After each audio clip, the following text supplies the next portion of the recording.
ورتل القرآن ترتيلا. أعوذ بالله من الشيطان الرجيم. بسم الله الرحمن الرحيم. تبارك الذي نزل الفرقان على عبده ليكون للعالمين نذيرا.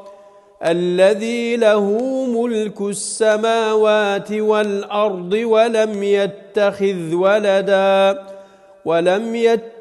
ولدا ولم يكن له شريك في الملك وخلق كل شيء فقدره تقديرا.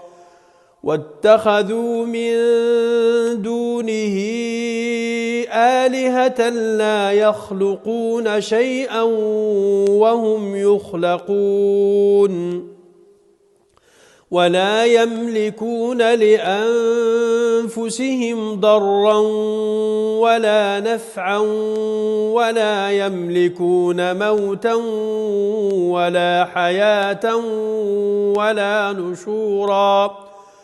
وقال الذين كفروا إن هذا إلا إفك افتراه وأعانه عليه قوم آخرون فقد جاءوا ظلما وزورا. وقالوا أساطير الأولين اكتتبها فهي تملى عليه بكرة وأصيلا. قل أنزله الذي يعلم السر في السماوات والأرض إنه كان غفورا رحيما. وقالوا ما لهذا الرسول يأكل الطعام ويمشي في الأسواق لولا أنزل إليه ملك فيكون معه نذيرا أو يلقى إليه كنز أو تكون له جنة يأكل منها. وقال الظالمون إن تتبعون إلا رجلا مسحورا. انظر كيف ضربوا لك الأمثال فضلوا فلا يستطيعون سبيلا. تبارك الذي إن شاء جعل لك خيرا من ذلك جنات تجري من تحتها الأنهار ويجعل لك قصورا. بل كذبوا بالساعة وأعتدنا لمن كذب بالساعة سعيرا. إذا رأتهم من مكان بعيد سمعوا لها تغيظا وزفيرا. وإذا ألقوا منها مكانا ضيقا مقرنين دعوا هنالك ثبورا. لا تدعوا اليوم ثبورا واحدا وادعوا ثبورا كثيرا. قل أذلك خير أم جنة الخلد التي وعد المتقون كانت لهم جزاء ومصيرا. لهم فيها ما يشاءون خالدين كان على ربك وعدا مسؤولا. صدق الله العظيم. ورتل القرآن ترتيلا.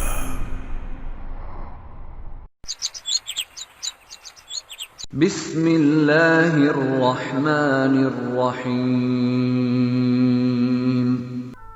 بسم الله الرحمن الرحيم الحمد لله رب العالمين والصلاة والسلام على سيدنا محمد وعلى آله وصحبه أجمعين. Nous allons aujourd'hui méditer un verset de Sourate Hud, la sourate 11, le verset 112, où Allah subhanahu wa ta'ala, il s'adresse à son prophète, alayhi salatu wassalam, mais le verset, bien sûr, il concerne également tout croyant. يقول الله عز وجل فاستقم كما أمرت ومن تاب معك ولا تطغوا إنه بما تعملون بصير. Dans la traduction du sens de ce verset, demeure sur le droit chemin, comme il t'est recommandé, ainsi que ceux qui sont revenus à Dieu avec toi, et ne commettez pas d'excès, car vraiment il observe ce que vous faites. Alors ce verset, un seul verset, il nous donne les fondements de la voie de la rectitude. La rectitude, l'istiqama, qui est définie comme étant, en arabe les savants ils définissent l'istiqama, luzumu tariq at-ta'a, c'est le fait de continuer, de persister sur le chemin, sur la voie de l'adoration. Car l'adoration, c'est même l'essence centrale de la création de l'homme. C'est le pourquoi de la création de l'homme. Lorsqu'Allah subhanahu wa ta'ala il a dit « Wa ma khalaqtu al-jinna wal-insa illa liya'budun » Dieu nous a créés pour l'adorer. Une adoration, bien sûr, qui est pour l'intérêt de l'homme, car Dieu ne tire aucun intérêt, aucun profit de cette adoration. Alors l'istiqama qui est demandé, et d'ailleurs peut-être en parlant de sourate Hud, lorsque le prophète sallallahu alayhi wa sallam, il a parlé de Hud, cette sourate, en disant « Shayyabatni Hudun wa akhawatuha », c'est-à-dire si j'ai des cheveux blancs, c'est à cause de cette sourate. Et on dit dans l'exégèse que peut-être le verset que le prophète sallallahu alayhi wa sallam a voulu justement montrer dans cette sourate et qui le vise par cette parole, c'est ce verset-là, le verset 112, car Dieu lui ordonne l'istiqama, la rectitude, qui est quand même un engagement de la part du croyant qui demande de lui un effort exceptionnel. Alors dans ce verset, ça fait partie de l'Ijaz al-Qur'ani, le miracle coranique, c'est-à-dire le fait d'exprimer beaucoup d'idées, d'enseignements, avec peu de mots, un seul verset qui va nous donner ici les fondements qui constituent la voie de la rectitude. 6 fondements. Tout d'abord, fastaqim, c'est-à-dire cet ordre de demeurer sur le droit chemin. L'istiqama, idhan, c'est une obligation que chaque croyant il est concerné par l'istiqama. L'istiqama, ça veut dire que lorsque vous commencez, vous empruntez ce chemin qui vous mène à Dieu, vous allez continuer votre chemin jusqu'à la fin de votre vie, jusqu'à vous retrouver, Inch'Allah, l'agrément divin. Que Dieu nous aide, Inch'Allah, pour rester sur le chemin de la rectitude. Fastaqim kama umirt. Le premier fondement de cette voie, c'est le fait de se rendre compte que l'istiqama, la rectitude, est une obligation, est un devoir que chaque croyant doit lui consacrer un engagement, un effort particulier. Et deuxième chose, il a dit kama umirt, c'est-à-dire tu dois chercher la rectitude selon ce que Dieu t'a commandé. L'istiqama n'est pas quelque chose qu'on doit faire selon nos envies, selon ce que nous voulons faire ou ne pas faire, mais nous devons adorer Allah subhanahu wa ta'ala et progresser sur le chemin de l'istiqama selon la volonté de Dieu, ce qui exige bien sûr la science, car nous devons avoir la science qui nous guide sur le chemin. ولذلك l'imam al-Bukhari rahimahullah, il a intitulé un chapitre dans son livre de hadith Bab al-ilmi qabla al-qawli wal-amal, le chapitre de la science qui doit précéder la parole et l'action. Tu ne peux pas chercher le chemin de la rectitude si tu ne connais pas, si tu n'as pas la science nécessaire qui va te donner la voie à emprunter, qui va te donner les repères justement qui vont t'accompagner. Et après il dit « Fastaqim kama umirta wa man taba ma'ak wa man tab ». Il lui parle bien sûr des croyants qui sont avec lui, car le prophète sallallahu alayhi wa sallam ne vivait pas tout seul, mais avec ses compagnons, avec ses croyants, avec ses frères. Et en parlant des croyants, des compagnons, il les a qualifiés ici par la qualité de tawba wa man tab, c'est-à-dire ceux qui sont retournés à Allah Azza wa Jal, qui sont repentis à Allah Azza wa Jal. Et ça, c'est pour faire allusion au troisième fondement de la voie de la rectitude, qui est le repentir. Car on ne peut pas progresser dans le chemin de la rectitude s'il n'y a pas de véritable repentir. At-tawbatun nasuh. Et هذه التوبة c'est التخلي التخلية قبل التحلية. Et nous savons que dans l'éducation spirituelle, il y a toujours ce processus de at-takhliyah qui doit précéder at-tahliyah, c'est-à-dire le fait d'assainir avant de chercher et d'acquérir les bonnes qualités. Assainir par le repentir. Et c'est très important. Il a dit « Wa man taba ma'ak » avec toi. Et ici, il y a une allusion justement à la dimension collective, al-jama'a, le groupe musulman. Car c'est très important de ne pas être seul, de ne pas prendre ce chemin de la foi, de la croyance, de l'adoration, de la spiritualité, tout en étant seul. Allah subhanahu wa ta'ala, il parle du prophète alayhi salatu wassalam, bien qu'il est soutenu par al-wahi, il dit Muhammadur Rasulullah walladhina ma'ahu. Muhammad est le messager d'Allah subhanahu wa ta'ala et ceux qui sont avec lui. Et aussi dans le verset de Surat Al-Anfal, Huwa alladhi ayyadaka bi nasrihi wa bil mu'minin. C'est lui qui t'a soutenu avec la victoire, mais aussi avec les croyants qui sont avec toi. وَلِذَلِكَ, nous avons besoin justement de cette ambiance collective où les croyants ils vont s'entraider pour réussir dans la rectitude sur le chemin d'Allah Azza wa Jal. Ce qui montre justement cette dimension collective, la dimension du groupe, la prière du groupe qui est fortement recommandée comme nous le savons, et où on trouve justement les deux dimensions qui sont présentes. À la fois l'effort personnel, lorsque tu es dans la prière, tu es dans une relation directe avec Allah Azza wa Jal. Même lorsque tu pries derrière l'imam, ta relation elle est aussi directe avec Allah subhanahu wa ta'ala. Mais en même temps, il y a les dimensions collectives. Et ça nous montre justement que les deux dimensions se conjuguent ensemble pour permettre aux croyants, pour progresser sur le chemin d'Allah Azza wa Jal. Voici le quatrième, c'est-à-dire cette dimension fondement de la rectitude, cette dimension collective. Et le cinquième fondement, il a dit « Wala tatghaw » et ne commettez pas d'excès. Et puisqu'il nous ordonne l'istiqama, ou l'istiqama elle nécessite de nous un effort et un engagement, il nous a rappelé quand même il faut garder le sens de la modération. Et il faut surtout éviter de tomber dans l'excès. Wala tatghaw.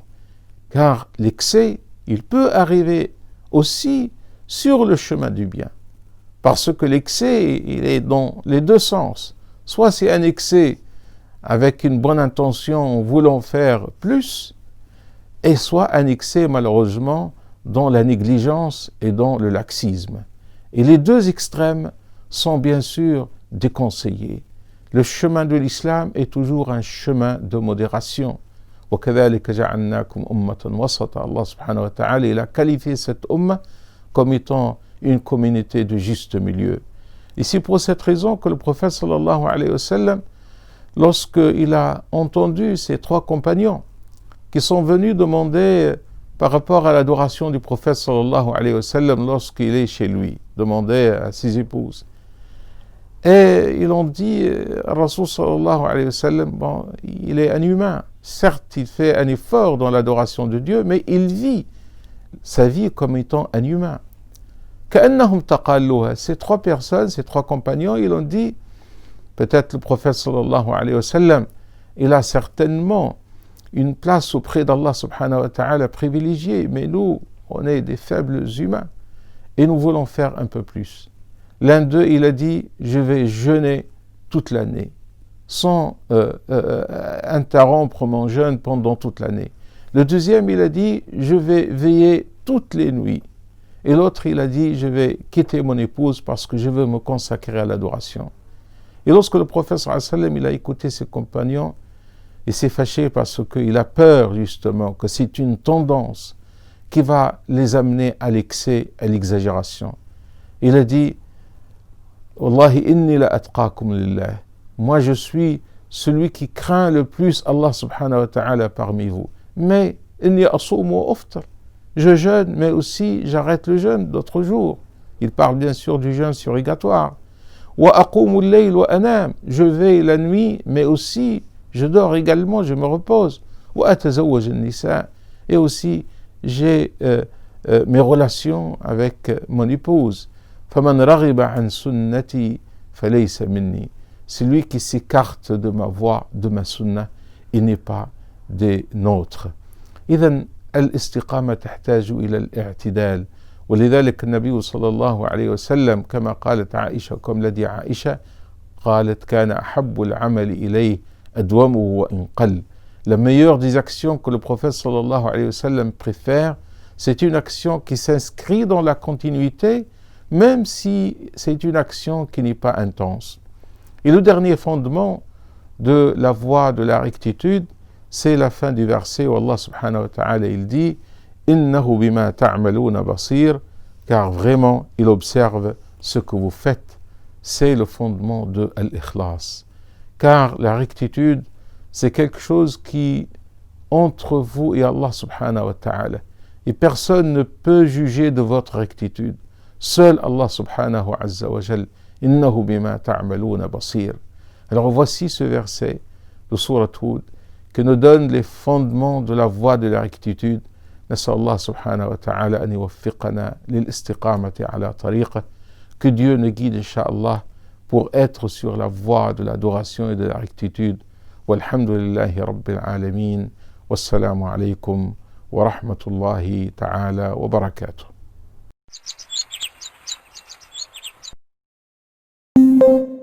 Information coronavirus. Le virus est toujours là et il est dangereux. Pour nous protéger les uns les autres et limiter les transmissions, respectez ces gestes simples. Lavez-vous très régulièrement les mains avec de l'eau et du savon ou utilisez une solution hydroalcoolique. Toussez ou éternuez dans votre coude ou dans un mouchoir. Mouchez-vous dans un mouchoir à usage unique, puis jetez-le. Évitez de vous toucher le visage, en particulier le nez et la bouche. Respectez une distance d'au moins 1 mètre avec les autres. Saluez sans serrer la main et arrêtez les embrassades. Et en complément de ces mesures, portez un masque quand la distance d'1 mètre ne peut pas être respectée. Merci à tous. Ensemble, protégeons-nous. Si vous avez besoin d'aide, appelez le 0800 130 000 ou plus d'informations sur gouvernement.fr. Ceci est un message du ministère chargé de la Santé et de Santé publique France.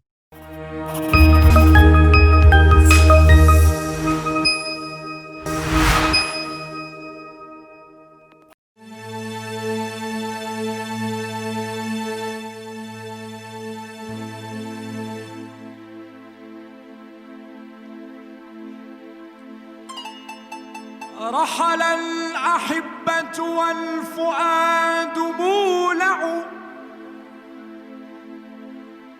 رحل الأحبة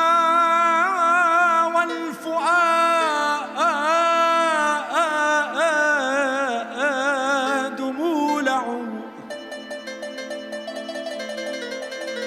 أسفا عليهم والمدامع تدمع ناديتكم يا راحلين عودوا فلعلنا برؤاكم نمتع أشابني لسان الحال عنهم لا تجزع لفرقتنا ولا تتوجعوا،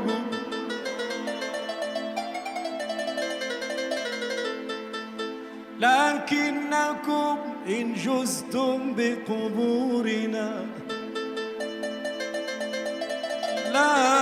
لكنكم إن علمتم بموتنا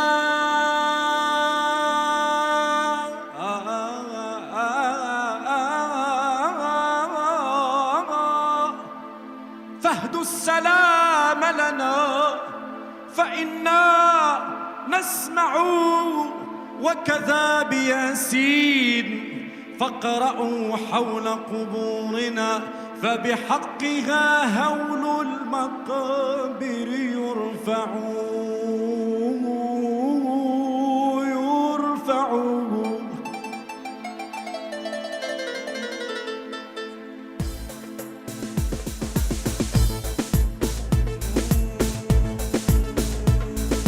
على بلدي المحبوب وديني زاد وجدي والبعد كويني، على بلدي المحبوب وديني زاد وجدي الله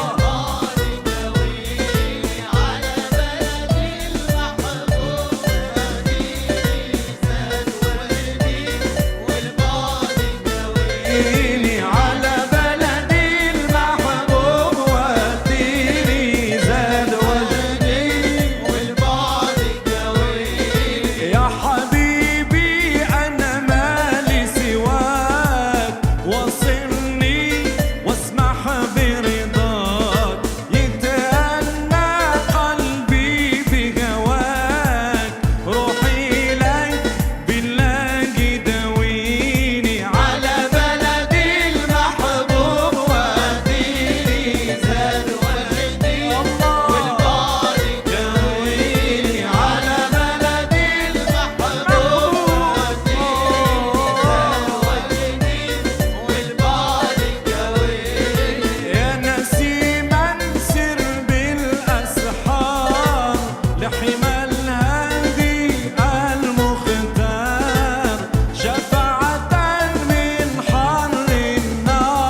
بسم الله الرحمن الرحيم. الحمد لله نحمده ونستعينه ونستهديه ونستغفره ونعوذ بالله من شرور أنفسنا وسيئات أعمالنا. الدعاء في الإسلام. Les invocations, un acte d'adoration en islam. Allah subhanahu wa ta'ala dans le Coran nous annonce l'objectif de notre existence. Je n'ai créé les djinns et les humains que pour qu'ils m'adorent. وَمَا خَلَقْتُ الْجِنَّ وَالْإِنسَ إِلَّا لِيَعْبُدُونَ. Et selon Ibn Abbas radiyallahu anhu wa ardah, le sens de l'adoration ici dans le verset, c'est la connaissance d'Allah subhanahu wa ta'ala. Et le prophète alayhi salatu wa salam nous explique dans un hadith qui a été rapporté par l'imam Abu Daoud et At-Tirmidhi comment traduire l'ibada, comment traduire les actes d'adoration en un vrai cheminement vers Allah subhanahu wa ta'ala. Un cheminement qui mène vers la connaissance d'Allah subhanahu wa ta'ala. Il nous dit sallallahu alayhi wa sallam: Ad-du'a'u huwa al-ibadah. L'invocation, c'est l'adoration même. À travers l'invocation, on va exprimer notre pauvreté vers Allah subhanahu wa ta'ala. On va exprimer notre impuissance, notre besoin pour Allah subhanahu wa ta'ala. Et notamment pendant le mois de Ramadan. Revenez au verset qui parle du jeûne du mois de Ramadan. Allah subhanahu wa ta'ala, il nous le dit dans la sourate Al-Baqarah, Ya ayyuhalladhina amanu kutiba alaykumus siyamu kama kutiba ala alladhina min qablikum la'allakum tattaqun. On vous a prescrit le jeûne du mois de Ramadan, ainsi atteindrez-vous la piété et la taqwa d'Allah subhanahu wa ta'ala. Et comment je peux atteindre la taqwa d'Allah azza wa jal?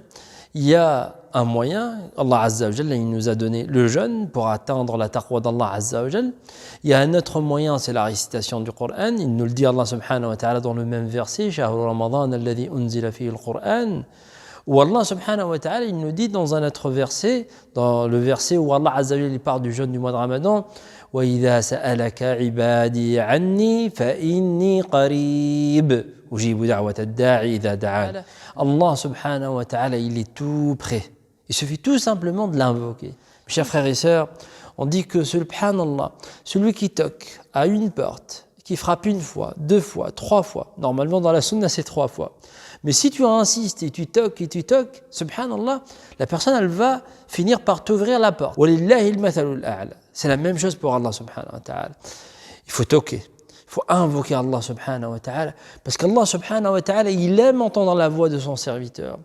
Lorsque tu es en difficulté, c'est là où tu vas retourner vers Allah subhanahu wa ta'ala et c'est là où tu vas demander à Allah azza wa jal parce que tu es impuissant. Et on le voit à travers la sourate Al-Fatiha. À travers la sourate Al-Fatiha, si on la récite, on va trouver des invocations dans la sourate Al-Fatiha. Allah subhanahu wa ta'ala, il nous dit dans la sourate Al-Fatiha, Ihdina as-sirata al-mustaqim. Oh Allah, guide-nous vers le droit chemin. C'est en quelque sorte, même si tu n'as pas invoqué Allah subhanahu wa ta'ala en dehors des prières, tu l'as déjà invoqué pendant la prière. Mais il est recommandé après chaque prière de faire des invocations. Et regardez bien dans ce verset où Allah subhanahu wa ta'ala il va employer le nous, Ihdina.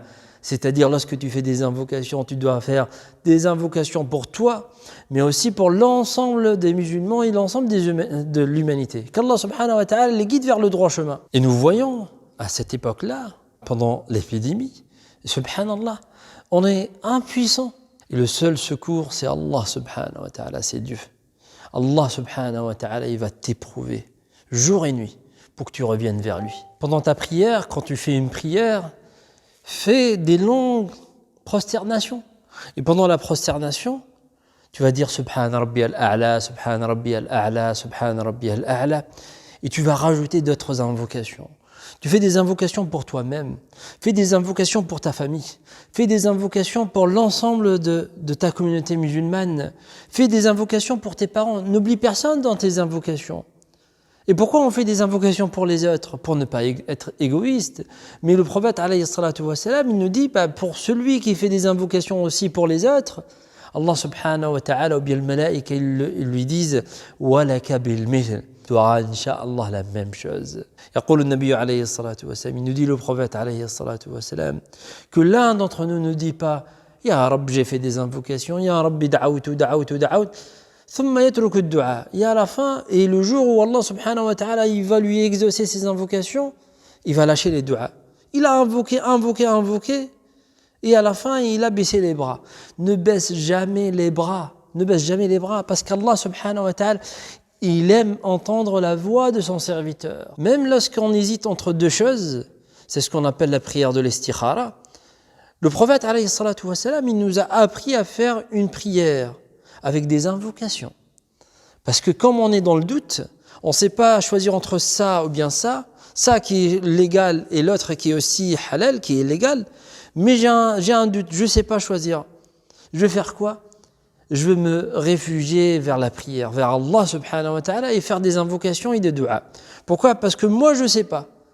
Et Allah azza wa jalla, il sait mieux que moi. Et du coup je vais faire des invocations et je demandais à Allah subhanahu wa ta'ala à travers la prière de l'istikhara. Et tu sais, des fois, Allah subhanahu wa ta'ala, il va t'éprouver pour que tu fasses des du'as, des invocations. Subhanallah. Et on le voit avec certaines personnes, ils sont loin d'Allah subhanahu wa ta'ala. Mais le jour où il y a une épreuve, une grande épreuve, qu'est-ce qu'il va faire? Il ne va pas aller voir telle ou bien telle personne, non. il va faire des invocations et des du'as.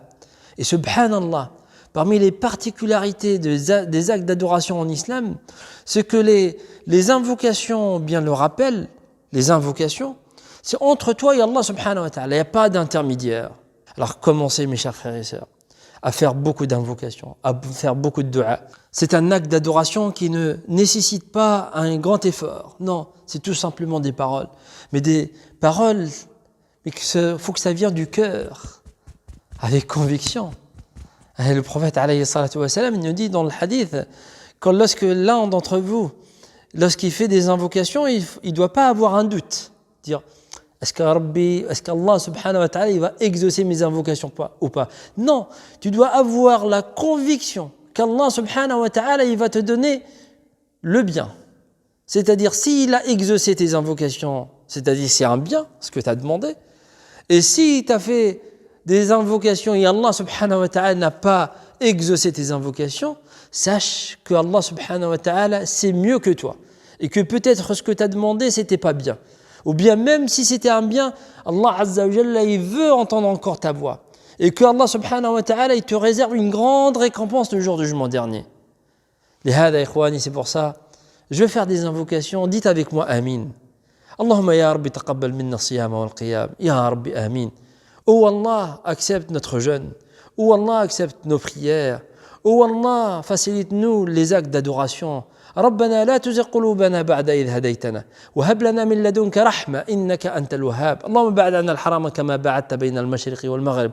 Oh Allah, fasse qu'on soit auprès du prophète alayhi salatu wassalam au firdaus al-a'la min al-jannah. Ya Rabb al-alamin, ya Akram al-akramin, ya Arham al-rahimin, ya Rabb al-alamin. Oh Allah, guide-nous vers le droit chemin. Oh Allah, éloigne-nous de tout péché, ya Rabb al-alamin. ربنا لا تزغ قلوبنا بعد إذ هديتنا وهب لنا من لدنك رحمة إنك أنت الوهاب والعصر إن الإنسان لفي خسر إلا الذين آمنوا وعملوا الصالحات وتواصوا بالحق وتواصوا بالصبر سبحان ربك رب العزة عما يصفون وسلام على المرسلين والحمد لله رب العالمين وبارك الله فيكم وجزاكم الله خيرا.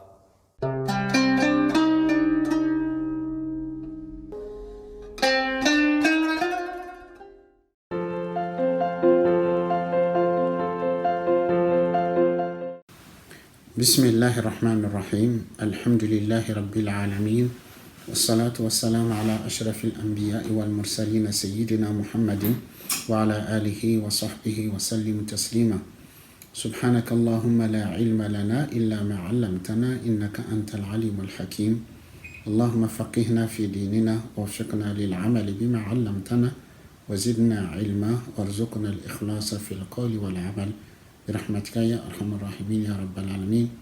Mes chers frères et sœurs, salam alaikum wa rahmatullahi ta'ala wa barakatuh. Il faut savoir que parmi les nobles caractères et les bons comportements que l'islam exige d'un musulman est la véracité ou la sincérité, le fait d'être véridique.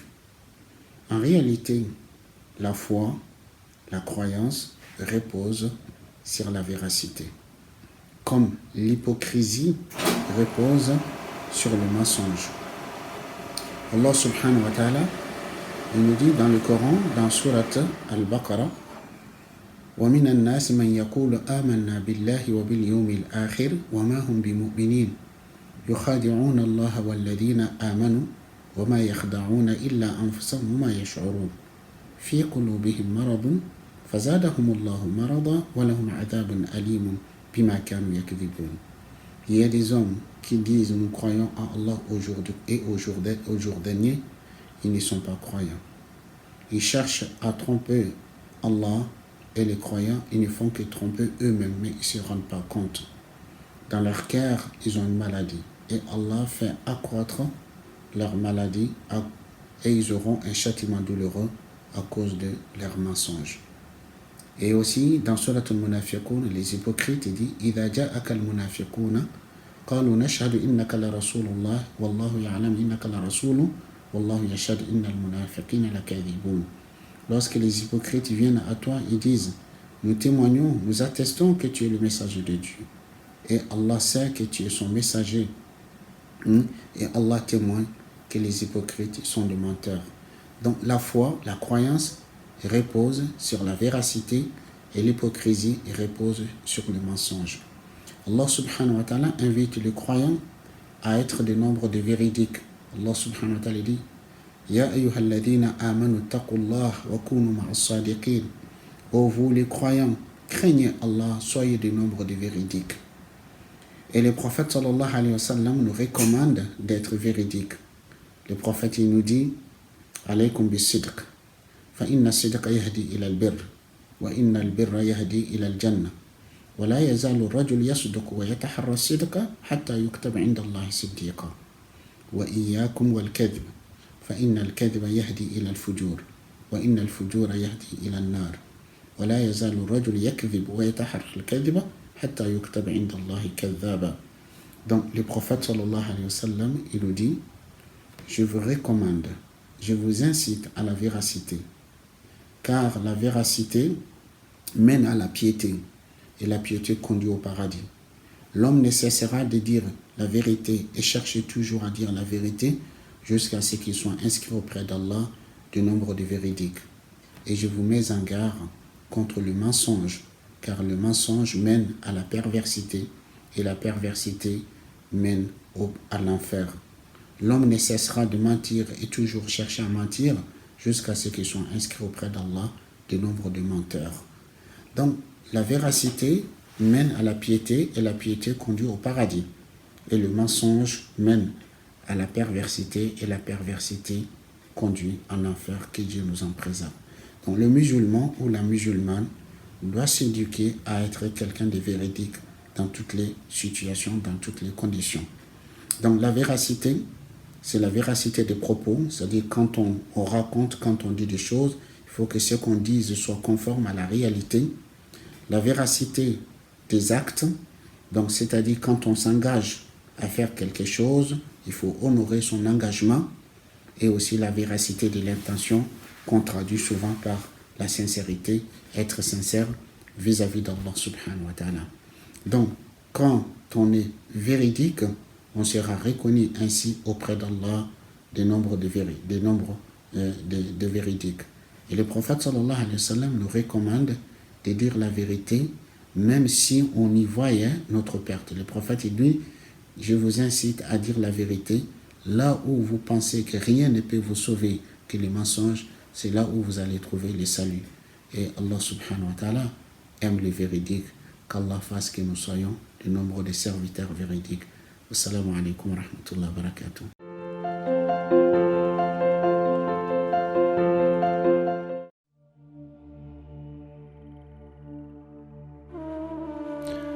إلهي يا من بيده ناصيتي يا عليم بضري ومسكنتي يا خبير بفقري أسألك يا ربي أن تجعل أوقاتي بالليل والنهار بذكرك معمورة وبخدمتك موصولة وأعمالي عندك مقبولة.